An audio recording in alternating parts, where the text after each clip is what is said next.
This portion of the Sermon on the Mount, Jesus is repetitively talking throughout the entire Sermon on the Mount about the internal. As we're coming to the end of the whole sermon, he makes this strong declaration in verse number 15. He says, watch out for false prophets. And then he uses two elements. He uses fruit, and he also talks about false disciples, people that acted like they or did things in the name of Jesus, but never knew Jesus. And so this interesting turn as he comes to a conclusion is not just he's been calling people repetitively like 100 times to focus on their own internal, and now here he's challenging us to look at the internal of others in order to determine whether we are going to listen to them. Is that possible?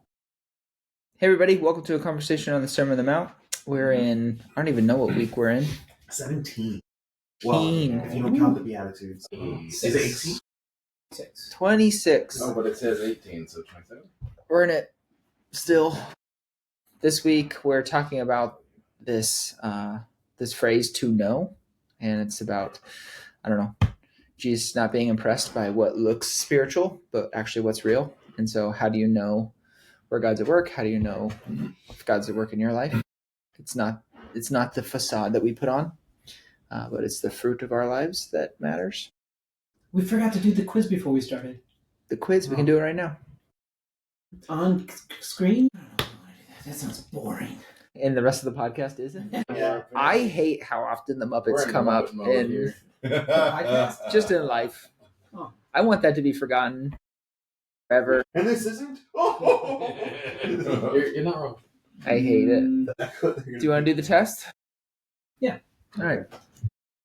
Pass them out. Pass it out. We have to We're talk gonna through do it. We're gonna do a writing test Okay. on an audio medium. It's video. So we have here. A test. side You guys one, find Scott must have folded this one.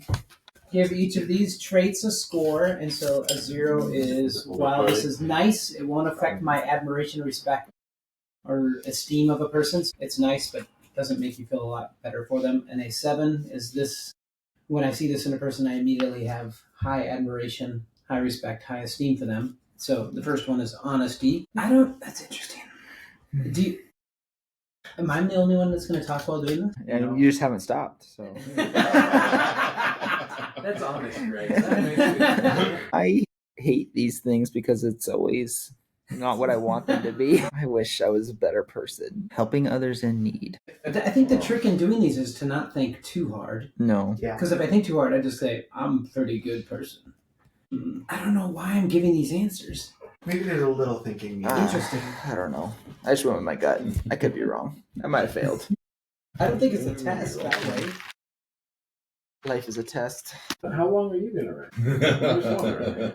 All night long. Just that short? Here's my answers. And it's just, that was cool. It slowly disappeared. This is the most different answers I've had in one of these. Okay. All right. So I know that this was fun to watch, but let's flip it over. Okay. Do it again. Do the same here again. So 0, while this is frustrating, it doesn't really affect my feelings about a person. 7, I understand now. when I see this person, I immediately lose all admiration or see this in a person. So it's the negative version of. Well, it flipped it over. You already forgot about what was on the other side. I'm saying it for the people listening and trying to be helpful. This is the point in the podcast where we tell you if you're an audio listener, hop over to the YouTube and Yeah. It's video on Spotify now. oh, it's video. Yes, Oh, cool. Spotify does Don't be video. driving So to you video. can watch this fascinating survey. And there's been an uptick in car accidents. Oh my goodness. I don't know what this means. I don't know either. You better have a way for us to understand what we're circling. Ooh. I don't know. I feel like I was much harsher on the negative side. Interesting. So the front side was positive traits and how much does that build respect for that person, and the negative side was negative traits and how does that wreck your opinion of a person. Actually, mine are pretty even. I discovered that for me it's way easier to lose respect than gain respect, which I think is probably, that makes sense in my brain. I think there's more things that can cause me to lose respect and fewer things that can gain respect. The things that actually matter positively are smaller than the things that matter. I think I'm expecting people to do the things on the first side. So there's a lot of, that doesn't really change it because I'm expecting that. But on the other side, because I'm expecting that. You expect what? Because I'm expecting people to do, to listen or to work hard or to be reliable. Then on the other side, it's like, you're not reliable. That's what I felt as well. Why is it hard to gain respect is because everybody should be respectable. Yeah, and I didn't have any sevens. I didn't have any sevens of the positive things, and I had 3 on the negative side. Oh, I didn't have any sevens on either side. I had 3 on each. It was 0. I didn't have it. I only had 3s on the first side. I only had 1 0. What was your 0? For the positive side, I put a 0 for speaking respectfully. You need to shut up. I just don't care. It doesn't matter to me. Say what you mean. I mean, I think part of my problem in that is I almost equate speaking overly respectfully or overly kind as a facade. To me, it feels dishonest for most people. Not universally, but I feel like if anybody's inside is like mine is, then you are lying. This portion of the Sermon on the Mount, Jesus is repetitively talking throughout the entire Sermon on the Mount about the internal. And then all of a sudden, there is, as we're coming to the end of the whole sermon, he makes this strong declaration in verse number 15. He says, watch out for false prophets. And then he uses 2 elements, those that uses fruit. And he also talks about false disciples, people that acted like they or did things in the name of Jesus, but never knew Jesus. And so this interesting turn as he comes to a conclusion is not just he's been calling people repetitively, like 100 times, to focus on their own internal. And now here he's challenging us to look at the internal of others in order to determine whether we are going to listen to them or not. Is that possible? Well, it's the call. I thought there's a couple of moments in Scripture where people take advice from the wrong people. In Genesis 3, there's the snake. Eve takes advice from a snake, and it goes pretty poorly for humanity, I guess. King Rehoboam. We should work on that for Sunday. You got it right the first time. Did I? Yeah. Rehoboam. One more time. You said a Rehoboam. Rehoboam. That makes more sense. Yeah. Yep. But this here, he is one of the son of Solomon. People are cheering, make him king, and then the people ask him, hey, will you be like lighter, easier, kinder than your dad as king? And he says, hey, give me a couple days, I'm gonna get some advisement. And so he goes to the old leaders and they say, please be kinder, gentler, be less of a load to the people. And then he goes to the young men or young leaders and they say, double down, just wreck them, show them you're who's boss, kind of a thing. And he takes the advice of the young leaders, which, you can see that it's possible, somebody who's wanting to stomp their authority. But because of that, from Eve, there was the fall, there was this, which you should process your own theology surrounding the fall is a tough thing. But here, this led to a moment where the kingdom of Israel was divided into 2. God's people were divided. It led to civil war. This moment led to civil war. And so you go, I just took some advice one time. How much could it impact? And it caused centuries of challenge. And let's see, there was one more. Oh, yeah. The story of a lot of bad advice is when Herod has John the Baptist in prison. And when he has Herod as his brother's wife, now his wife's daughter, that's when you're also cousin and niece at the same time. I don't know what's happening there. He is his own grandpa. She dances. He likes it. He offers to her. I hope everyone is watching this on Yes. video right now to see Greg's face. That's the fun of not the fun. It's the complexity of the story. We need Rachel here. And then from that advice, well, he offers up to half of his kingdom, and the daughter goes to mom, who was pretty upset at John the Baptist because he had said this marriage isn't a good thing. And so the advice here of the mom was to ask for John the Baptist's head on a platter. We see Herod, kind of taking the advice of the people that surround him, where he didn't want to lose his reputation. And so all those things, he didn't want to kill John the Baptist, but all of a sudden he had to. I just curious, to bring this to conversation, is that I think it's so easy externally to go, you should listen to that person. They would have good advice for you. And you should listen to this person. You should, externally, you can be a really good determiner of what other people should listen to. But why is it so hard for us to apparently determine inside of ourselves who to listen to? Maybe we're really good at it. I don't know, we're good at it. There's two ends to the coin. I think one is not everybody's worth listening to about everything. Okay, pastors in the room. If you go back 60 years, pastors were respected in a much different sort of way. And we're coming to a place now where it's maybe pastors aren't as qualified as therapists. Maybe pastors aren't as qualified as insert profession here. I think there's a lot of health to that. But thinking about how many hundreds of years the pastor's word was seen in so many different areas as the expert in the room. And so I think that using that as the examples, I think that so many times we listen to Joe Rogan or this, that, and the other person, where it's okay, and maybe this person isn't the expert on a thing, but they're someone who talks, and we listen to them. I've heard it said maybe we should listen to celebrities less, and I think I agree with that.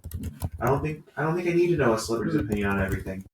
I don't really care to know how Ryan Reynolds feels about this, that, or the other, because maybe Ryan Reynolds is not an expert on the things he has opinions on. You'd have to know who Ryan. I don't think it's even. I think we put too much emphasis on this idea of expert and not enough idea on this idea of motive or what people are trying to get out of it. I think everybody can be selfish in the way that they communicate. They're trying to get some sort of response. Ryan Reynolds might know something. He's trying to sell you a mobile plan for. Isn't he the one that has Mint Mobile or something? Yeah. So there's these. So maybe it's not always about who's the expert, but whose incentives are aligned with ours. How do we line those things up? It's been a little while since I've mentioned this name in the podcast, and I don't know why it's been so long. Dr. Henry Cloud talks about trust. One of the 5 aspects of trust is motive. So when you look at motive of someone, I tend to expand it out a little farther, and he expands it out a little farther too, also looking at character, understanding, track record, and ability. And that's, I think the idea of what is someone's motive, and also what do they do well, because not every single person is going to give you good advice on every single thing. Yeah. I think too, maybe where I lean more into expert than others is just knowing the research behind one of the traits of modern white evangelicalism, which we technically fit in, is distrust of experts and the negative impact that's had in the last 10 years. I think that's more where I think that not every expert is worth listening to, but sometimes we give people platforms who haven't earned it. Yeah. I will say that Jesus is pretty good at communicating these things. And so he says, watch out for false prophets.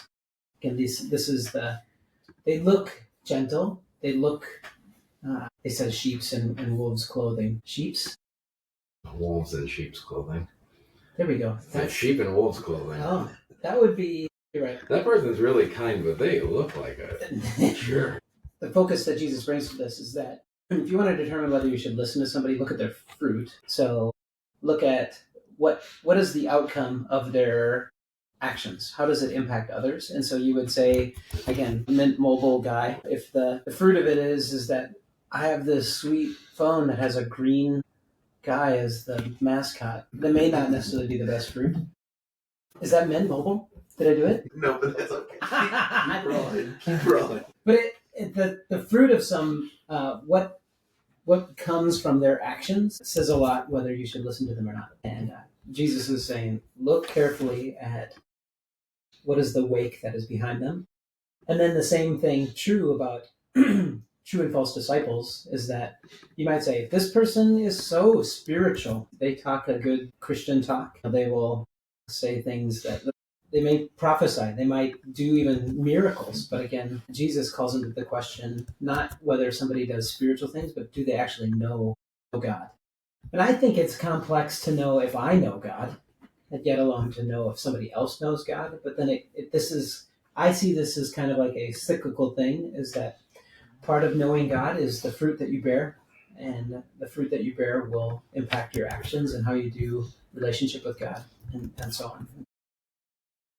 But it's so easy to go, this person looks good, I should listen to them. This person does spiritual or respectable things, I should listen to them. And Jesus is challenging us to go deeper than that. Internal. That's good. That's what we get. That's the takeaway. I think I just go to this question here. What are some of the distractions or influences that make it hard to recognize good fruit or bad fruit? What are the distractions from being able to see a wolf in sheep? Well, sometimes we're so invested that we want it to be good. Yeah. We're like, this guy, I just really want, because you get, this is kind of what I want, and you're going to kind of find people who will track with that, and you have to get invested in the fact that the outcome may not be what you want, and to be okay with that. Yeah, I mean that ties into the why can you see who should speak into someone else's life, and it's hard to see who should speak into your own life, because for somebody else I'm going, I know what they need. And for myself, I go, I know what I want. And so you find people to speak into your life that are going to be appeasing. And going to what you said, being so invested in, that's kind of like, you talk about the expert, and even some of the angst towards experts is because people have been so wounded by somebody they put everything into. This is the voice that speaks all reason and purpose and direction in my life. And then all of a sudden you're like, oh my goodness, they got not just fired, but some jail time. That can be hard to recover from. I think sometimes we we're bad at measuring what fruit is. And I think oftentimes we mistake candy for fruit, like something that just like is self-serving, feels good, tastes good, looks good in the moment, when in reality it's not anything like what Jesus calls fruit. Because I think today, if you could have a Snickers bar or an apple, most people are going to choose the Snickers bar. Depends on the apple. Is it red delicious? Yeah, Snickers bar any day. I think then you go to the next section. So there's the candy part of it, but the next section, it's like platform. When you see somebody who has a voice that's heard by many, but here it says, "We prophesied in your name. We heal people in your name." To me, kind of draws crowd in my head, and sometimes we can equate, who we need to listen to is who a lot of people are listening to. That's a culture thing, like crazy right now. And the pathway to that is short. You can be listened to by many really, really quickly. And that, while that can be beautiful, that also can cause you to listen to some dumb people. I think, too, because life is lived through your windshield, but understood through the rearview mirror.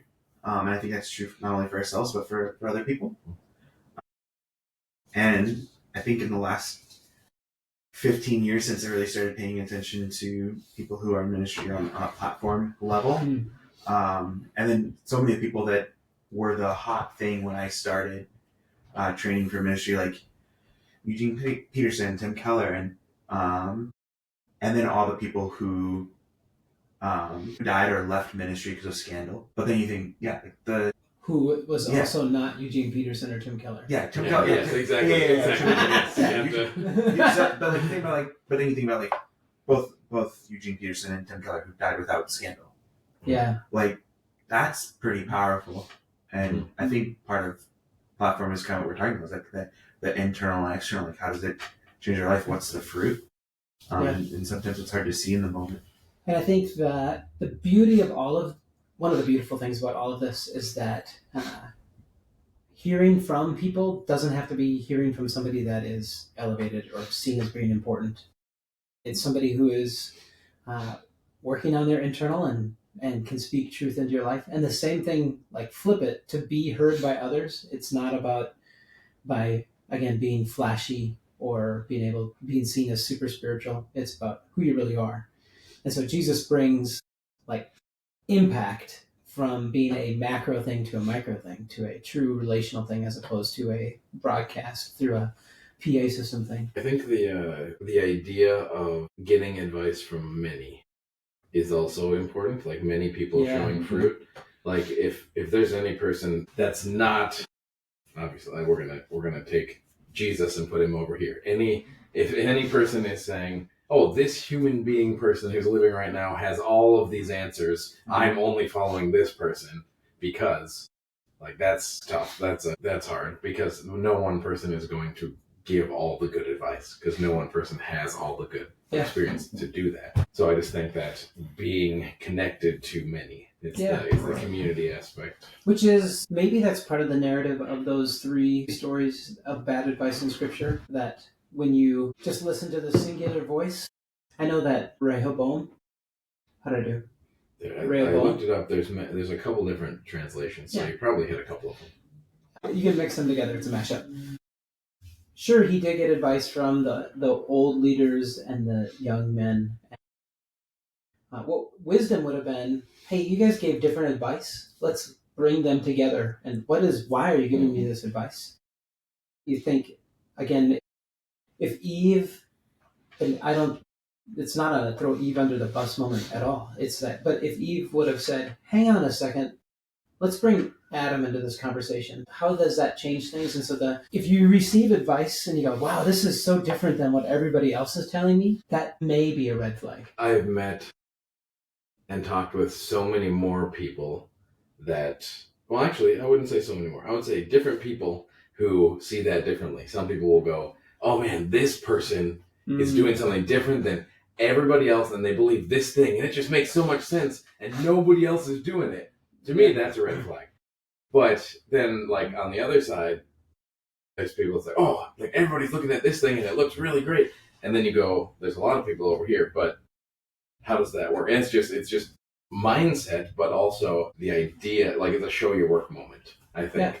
And the show your work moments are everything.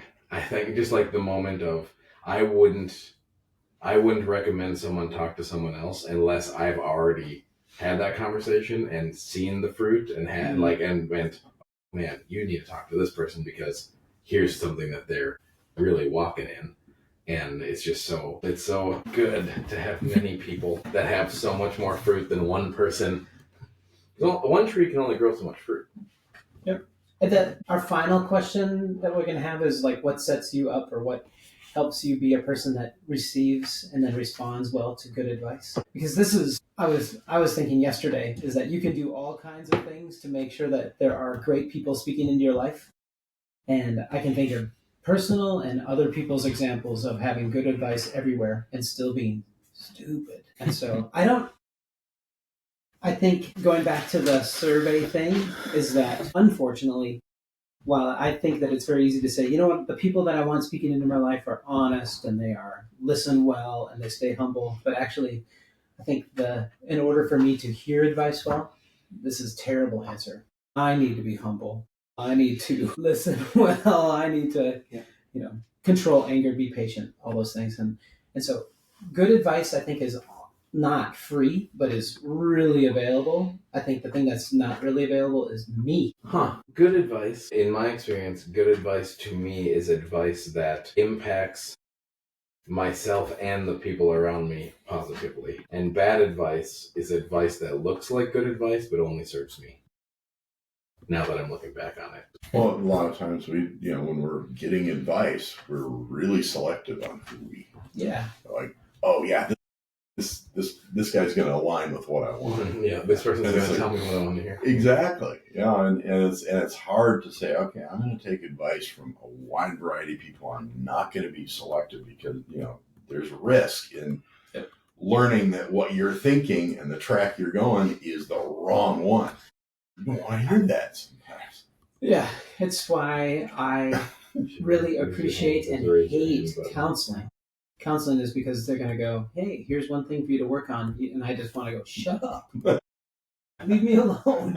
Exactly. Maybe that's what you need to work on. Tracy Pano, I could take a class from when I was in college.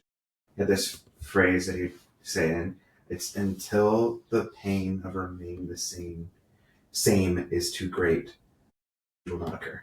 And I think that's true.